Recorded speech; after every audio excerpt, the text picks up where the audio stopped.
अस्सलाम वालेकुम आदाब, मैं हूं खलील फरहाद। नेशनल व इंटरनेशनल खबरों की तफसील जानने के लिए वर्ल्ड न्यूज़ की शुरुआत करते हैं हेडलाइंस से। सऊदी अरब ने ज़ायरीन को हरम शरीफ में तस्वीर या सेल्फी ना लेने की जारी कर दी हिदायत। कहा, फोटोग्राफी में कीमती वक्त ज़ाय करने के बजाय इबादत में वक्त गुजारें ज़ायरीन।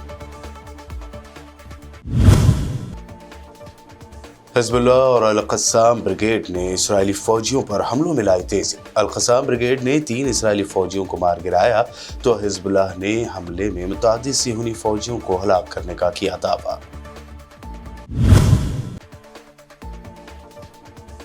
अमेरिका ने इसराइल की फिर कर दी अंधी हिमायत। इंटरनेशनल कोर्ट ऑफ जस्टिस से कहा, गजा पर फौरी तौर पर कब्जा खत्म करने का इसराइल को न दिया जाए हुक्म।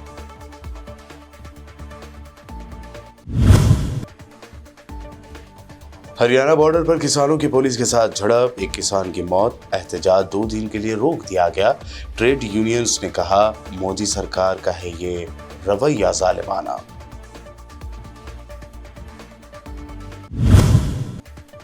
पीएम मोदी पर पुलवामा हमले जैसा संगीन इल्जाम लगाने वाले फॉर्मर गवर्नर सत्यपाल मलिक के 30 ठिकानों पर सीबीआई की रेड। सत्यपाल मलिक ने कहा, मैं किसान का बेटा हूं, इन छापों से नहीं घबराऊंगा, मैं किसानों के साथ हूं।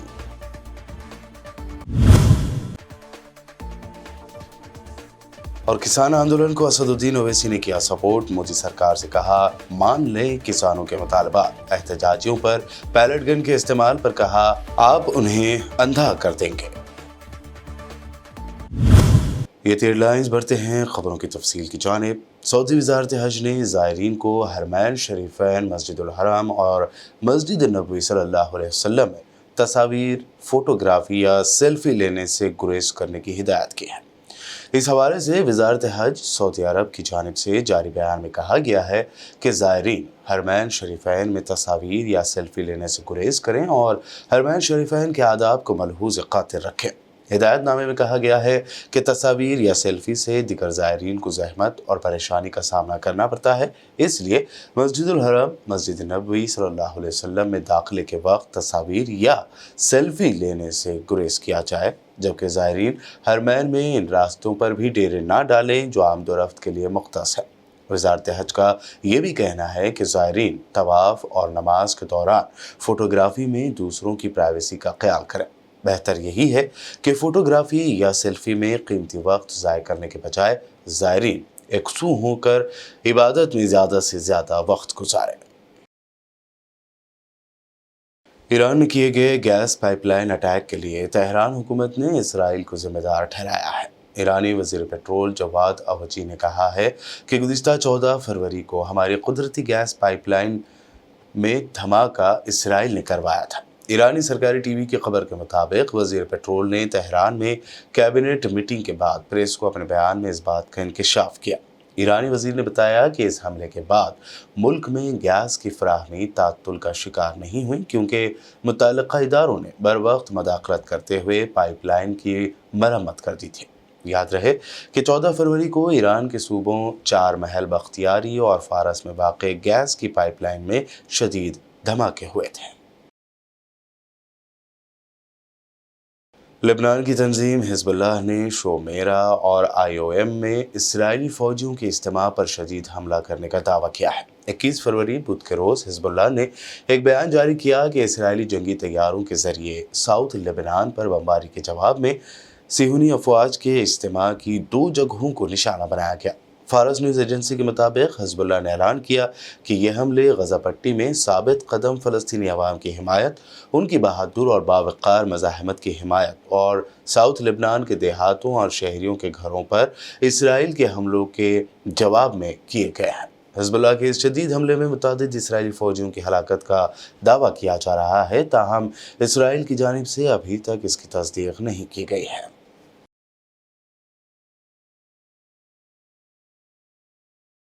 अल-क़स्साम ब्रिगेड के जंगजुओं के हाथों मज़ीद 3 इसराइली फ़ौजियों के हलाक होने की खबर है। अल-क़स्साम ब्रिगेड के जवानों ने खान यूनिस के मगरब में गाज़िब सिहूनी फ़ौजियों को TBJ रॉकेट से निशाना बनाया, जिसके नतीजे में 3 सिहूनी फ़ौजी हलाक हो गए। हमास की अस्करी शाख ने खान यूनिस के मगरब में वाक़े अम्माल महल्ले के शुमाल में एक घर के अंदर पनाह लेने वाले इसराइल के गाज़ी फ़ौजियों के एक ग्रुप को निशाना बनाया, जिसके बाद सियोनी फ़ौजियों की लाशों को मुंतकिल करने के लिए एक इसराइली हेलीकॉप्टर इस इलाके में उतरा। इसराइली मीडिया ने दावा किया है कि अमेरिकी सालिसी में हमास और इसराइल के दरमियान गजा में जंगबंदी और कैदियों के तबादले से मुताल्लिक़ पेशरफ्त की उम्मीद फिर से जाग उठी है। इसराइली अखबार हार्ट्स ने बाखबर ज़राए का हवाला देकर इंकशाफ किया है कि अमेरिकी इदारे CIA के डायरेक्टर विलियम बर्न्स की हमास और इसराइल की क़यादत से राब्तों में पेशरफ्त सामने आई है। ख्याल रहे कि इस्माइल हनिया की क़यादत में हमास का एक वफ़द इस वक्त मिस्र के दौरे पर है और वहाँ की इंटेलिजेंस के आला हुकाम के साथ बातचीत भी की है। उधर अक़वाम मुत्तहिदा की सलामती कौंसिल में अलजज़ायर की जानिब से पेश की गई गजा जंगबंदी की करारदाद को नाकाम बनाने पर हमास ने अमेरिका की शदीद अल्फाज में मज़म्मत की और उसे कड़ी तनक़ीद का निशाना बनाया। आलमी खबर रसाई इदारे के मुताबिक हमास ने अक़वाम मुत्तहिदा की सलामती कौंसिल में गजा जंगबंदी की करारदाद नाकाम बनाने का जिम्मेदार अमेरिकी सदर जो बाइडन को ठहराया है। हमास की जानिब से जारी बयान में कहा गया है कि करारदाद को वीटो करके अमेरिका ने फ़लस्तीनियों का कत्लेआम करने के लिए इसराइल को ग्रीन सिग्नल दिया है। अमेरिका ने बैनुल-अक़वामी अदालत इंसाफ यानी ICJ से कहा है कि वो सलामती की ज़मानतों के बगैर फ़लस्तीनी इलाक़ों से इसराइली अफ़वाज के गैर मशरूत इनख़ला का हुक्म ना दे। ICJ इस हफ्ते 52 ममालिक और 3 बैनुल-अक़वामी तंजीमों के दलाइल सुन रही है, जो कि किसी एक इंटरनेशनल कोर्ट के केस में हिस्सा लेने वाले फ़रीक़ैन की सबसे बड़ी तादाद है। 15 जजों के पैनल से कहा गया है कि वो इसराइल के कब्ज़े, आबादकारी और अलहाक़ के साथ साथ यरूशलेम के मुक़द्दस शहर के आबादियाती साख्त, किरदार और हैसियत को तब्दील करने की पॉलिसियों का जायज़ा लें। जर्मनी की दारुल हुकूमत बर्लिन में मुनक़दा एक तक़रीब में फ़लस्तीनी कॉज के हामियों ने साबिक़ अमेरिकी वज़ीर ख़ारजा हिलेरी क्लिंटन की शिरकत के दौरान उनको तनक़ीद का निशाना बनाया। फ़लस्तीन हामी कारकुनों ने इसराइल की अंधी हिमायत और गजा की पट्टी के ख़िलाफ़ तबाहकुन जारहियत की हिमायत पर हिलेरी को कड़ी तनक़ीद का निशाना बनाया। हिलेरी क्लिंटन ने सिनेमा फॉर पीस तक़रीब के दौरान अपनी तकरीर के दौरान फ़लस्तीन के हामियों के गुस्से को भड़काते हुए इस सवाल का जवाब दिया कि क्या वो गजा में शहरियों की बड़ी तादाद में हलाकतों से सदमे में है। तो हिलेरी क्लिंटन ने कहा कि यकीनन मैं हैरान नहीं हूँ, क्योंकि जंगों में ऐसा ही होता है। उनके इस जवाब के बाद वहाँ मौजूद एक खातून और एक शख्स खड़ा हुआ और उन्होंने हिलेरी क्लिंटन को कहा कि इसराइल जो कुछ कर रहा है वो डिफेंस नहीं बल्कि जीनोसाइड यानी नस्ल कुशी है। आप किस मुँह से ख़वातीन के हुकूक़ की बात करते हैं? तुम अमन के लिए सिनेमा की बात कर रहे हो, हम नस्ल कुशी का सिनेमा देख रहे हैं। इस दौरान उन्होंने फ़लस्तीन जिंदाबाद के नारे लगाए। I'm not shocked, because that's what happens in wars, but I'm deeply troubled by the high civilian casualties. It has a right to defend itself, but we also have to expect Israel to do everything. Israel is not defending itself. It's a genocide that you're paying for. And then you talk about women's rights? Are you serious? What women's right are you talking about? This is a genocide committed by the USA, the government that you're standing under, and now you're speaking cinema for peace. We are watching a cinema of genocide. We are a democratic country, and everybody's free to vote for the politicians that he wants to vote for. Excuse me, please. Can you please stop this? This is not the way to come in. Trying to deny genocide you support. You talk about extrajudicial killings. You have been responsible for the killings of hundreds of Pakistanis. You have supported wars in Afghanistan, in Iraq, all over the Middle East. You are a war criminal. You are a hypocrite. Shame on you. Shame on all of you for supporting imperialism. Zionist imperialism, whether in the East or the West. Free Palestine. Ceasefire now. Bulletin में खबरों का सिलसिला लगातार यूं ही जारी रहेगा। फिलहाल रुकते हैं एक छोटे से ब्रेक के लिए।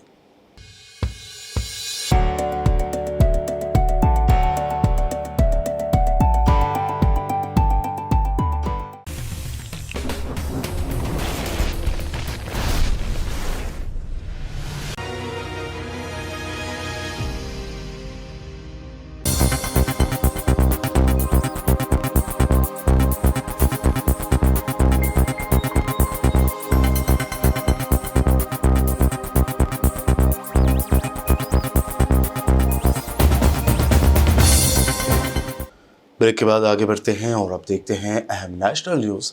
सेंट्रल इन्वेस्टिगेशन ब्यूरो यानी CBI कीरो हाइड्रो पावर प्रोजेक्ट में मुबैना करप्शन के इल्ज़ाम के तहत जम्मू कश्मीर के साबिक़ गवर्नर सत्यपाल मलिक से जुड़े 30 मकामात पर रेड करके तलाशी ले रही है। CBI के ओहदेदारों ने कहा कि सुबह से चलाए जा रहे इस सर्च ऑपरेशन में करीब 100 ओहदेदारों को कई शहरों में 30 मकामात पर छापेमारी के लिए लगाया गया है। ये case कीरो hydro electric power project के 2200 करोड़ रुपए के सिविल कामों की तकसीम में मुबैना करप्शन से मुताल्लिक़ बताया जा रहा है।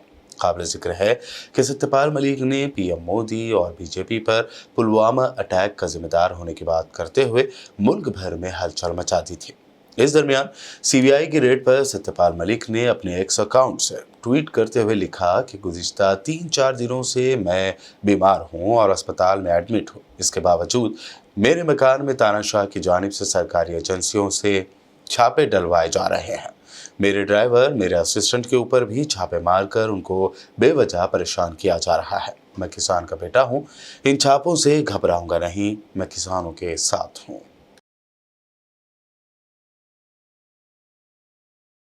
मोदी सरकार के खिलाफ किसानों ने दिल्ली कूच का प्लान 2 दिन के लिए टाल दिया है। दरअसल हरियाणा के खनौरी बॉर्डर पर पुलिस और किसानों की झड़प में एक किसान की मौत हो गई। किसान तंजीम AIKS का इल्ज़ाम है कि पुलिस की कार्रवाई के दौरान किसान की जान गई है। हालांकि हरियाणा पुलिस ने इस बात से साफ इनकार कर दिया है। महलूक किसान की शनाख्त शुभकरण सिंह के तौर पर हुई है। पटियाला अस्पताल में भर्ती कराए गए किसान का इलाज करने वाले डॉक्टर ने बताया कि शुभकरण सिंह के सर में गोली लगी है। दूसरी जानिब ट्रेड यूनियनों ने कहा है कि काले बैज पहने, लंच के वक्त एहतजाजी मुजाहरा करें, धरना दें, जुलूस निकालें, मशाल मोमबत्तियों की रोशनियों में एहतजाजी मुजाहरा करके मुल्क के मजदूरों और किसानों के तय मोदी सरकार के जालिमाना रवैये पर अपनी परेशानी जाहिर करें।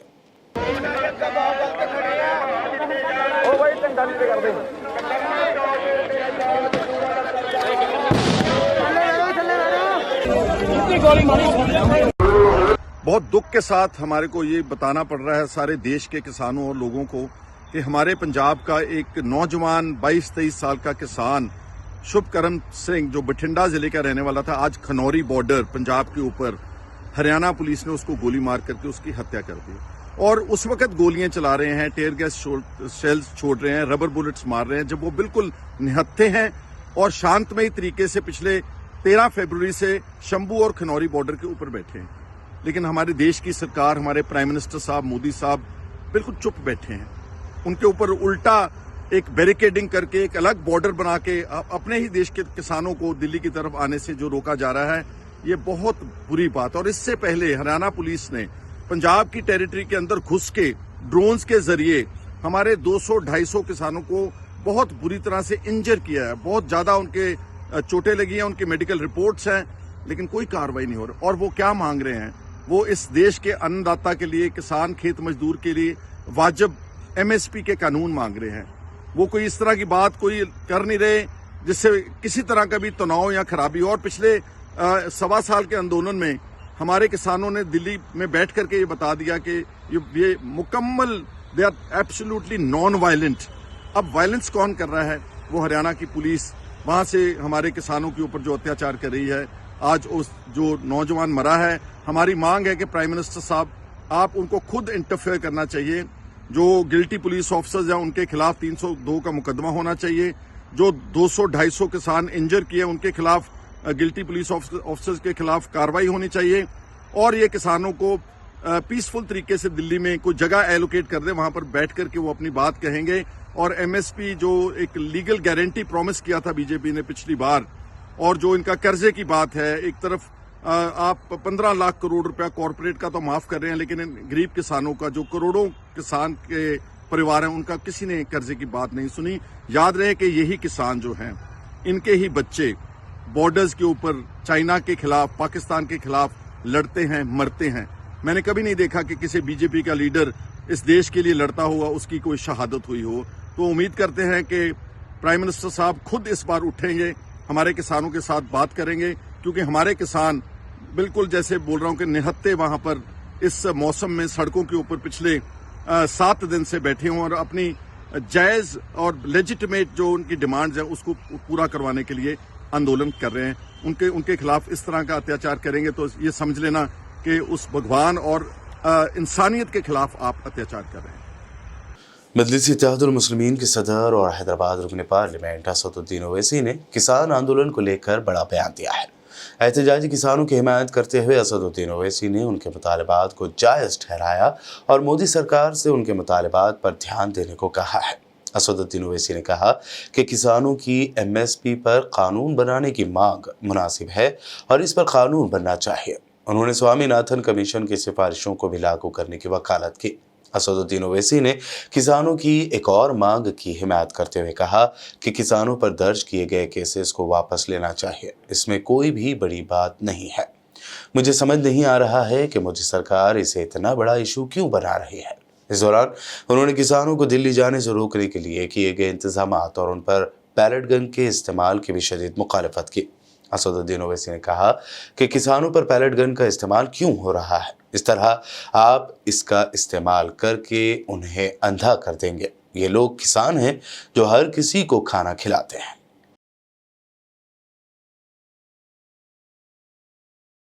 सीनियर कांग्रेस लीडर जयराम रमेश ने प्रेस कॉन्फ्रेंस में दावा किया कि यूपी इलेक्शन से पहले नोटबंदी कर दी गई थी।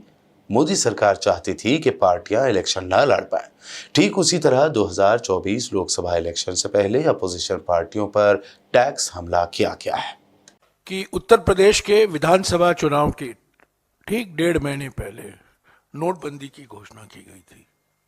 ये नोटबंदी का संदर्भ क्या था?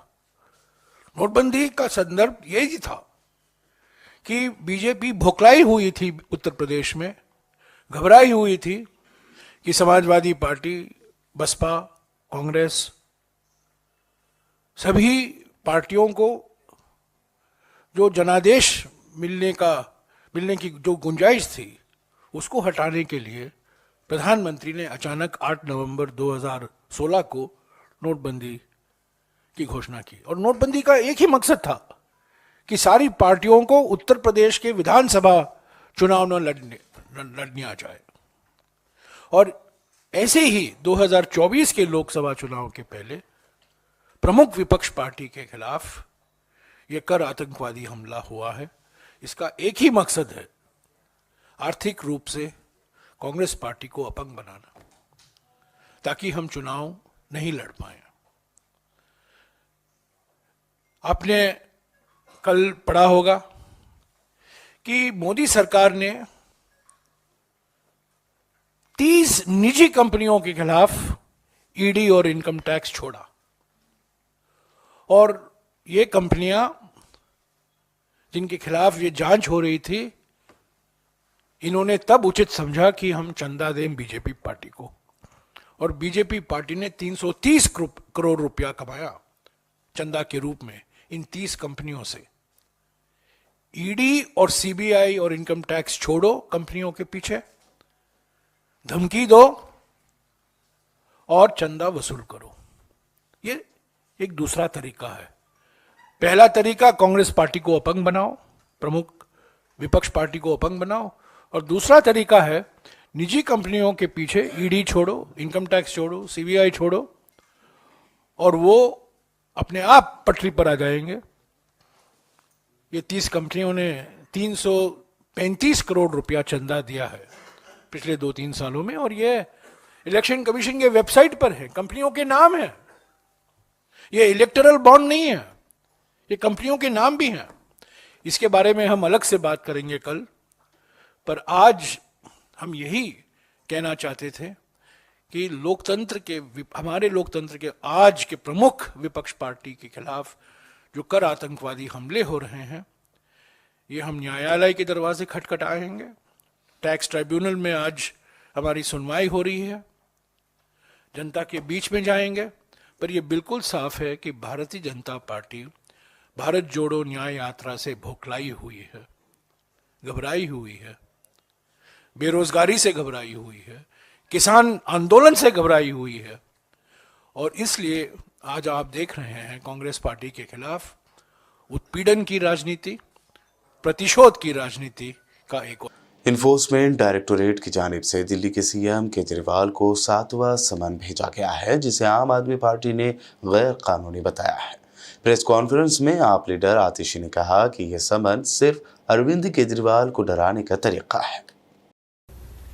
ईडी ने, इन्फोर्समेंट डायरेक्टोरेट ने दिल्ली के मुख्यमंत्री अरविंद केजरीवाल जी को एक और इल्लीगल समन भेजा है। यह ईडी के द्वारा भेजा गया 7वां इल्लीगल समन है जो दिल्ली के मुख्यमंत्री अरविंद केजरीवाल जी को भेजा गया है। ईडी के हर समन पर अरविंद केजरीवाल जी ने जवाब दिया है। ईडी के हर समन पर हमने लीगल सवाल उठाए हैं कि किस आधार पर यह समन भेजा जा रहा है। आज तक एक भी हमारे सवाल का ईडी द्वारा जवाब नहीं दिया गया।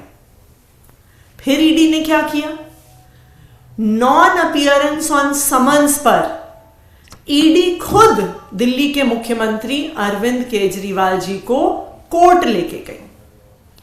तो जब कोर्ट इस मुद्दे को सुन रहा है कि क्या यह समन लीगल है कि नहीं, क्या अरविंद केजरीवाल जी को ईडी के सामने पेश होना जरूरी है कि नहीं, जब ईडी खुद इस मामले को कोर्ट लेके गई है तो वो फिर कोर्ट के फैसले का इंतजार क्यों नहीं कर रही? अगर कोर्ट मामले को सुन रहा है तो ईडी इंतजार क्यों नहीं कर सकती? इसलिए नहीं कर सकती क्योंकि यह कोई कानूनी प्रक्रिया नहीं है, यह कोई जांच भी नहीं है। यह सिर्फ आम आदमी पार्टी को और अरविंद केजरीवाल जी को धमकाने का तरीका है, डराने का तरीका है। और अब आखिर में हेडलाइंस पर डालते हैं एक और नजर। सऊदी अरब ने ज़ायरीन को हरम शरीफ में तस्वीर या सेल्फी ना लेने की जारी कर दी हिदायत। कहा, फोटोग्राफी में कीमती वक्त ज़ाय करने के बजाय इबादत में वक्त गुजारें ज़ायरीन। हिज़्बुल्लाह और अल-क़स्साम ब्रिगेड ने इसराइली फौजियों पर हमलों में लाई तेजी। अल-क़स्साम ब्रिगेड ने 3 इसराइली फौजियों को मार गिराया तो हिज़्बुल्लाह ने हमले में मुतअद्दिद सिहूनी फौजियों को हलाक करने का किया दावा।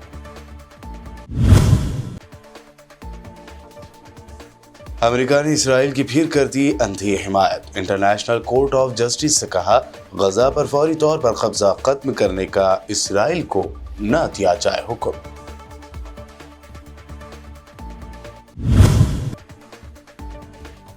हरियाणा बॉर्डर पर किसानों की पुलिस के साथ झड़प, एक किसान की मौत। एहतजाज 2 दिन के लिए रोक दिया गया। ट्रेड यूनियंस ने कहा, मोदी सरकार का है ये रवैया जालिमाना।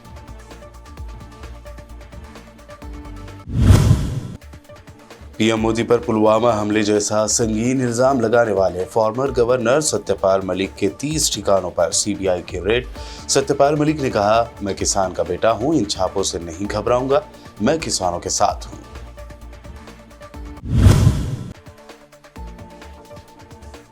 और किसान आंदोलन को असदुद्दीन ओवैसी ने किया सपोर्ट। मोदी सरकार से कहा, मान लें किसानों के मुतालबात। एहतजाजियों पर पैलेट गन के इस्तेमाल पर कहा, आप उन्हें अंधा कर देंगे। वर्ल्ड न्यूज में अभी आपने देखी अब तक की अहम नेशनल व इंटरनेशनल न्यूज। मजीद ताज़ा तरीन अपडेट्स और दिलचस्प प्रोग्राम्स के लिए देखते रहिए बीबीएन चैनल। बीबीएन चैनल के व्यूअर्स के लिए एक अहम इत्तला। अब बीबीएन चैनल का टेलीकास्ट भारत भर में हो रहा है। हमारे व्यूअर्स भारत में कहीं भी टीवी पर अब बीबीएन चैनल देख सकते हैं। स्क्रीन पर बीबीएन चैनल की टेलीकास्ट डिटेल्स दस्तयाब हैं। इसके अलावा भारत भर में किसी भी एरिया में अगर आप बीबीएन चैनल देखना चाहते हैं तो आप अपने केबल ऑपरेटर को इसके लिए कह सकते हैं। आपकी डिमांड पर वो ज़रूर बीबीएन चैनल टेलीकास्ट करेंगे, क्योंकि बीबीएन एक फ्री टू एयर चैनल है। इसके लिए आपको सिर्फ हमारे दिए गए नंबर पर केबल ऑपरेटर से कॉल या व्हाट्सएप पर मैसेज करवाना है। हम आपके केबल ऑपरेटर तक बीबीएन चैनल पहुंचा देंगे, जिससे वो आपके एरिया में टेलीकास्ट कर सकते हैं। इसके लिए चैनल की हमारी पूरी टीम लगातार काम कर रही है ताकि आप तक बीबीएन चैनल को पहुंचाया जाए। इसके अलावा बीबीएन चैनल को भारत भर में रिपोर्टर्स की ज़रूरत है। अगर आप सहाफ़ी हैं और बीबीएन चैनल से जुड़ना चाहते हैं तो आप भी दिए गए नंबर पर रब्त कर सकते हैं।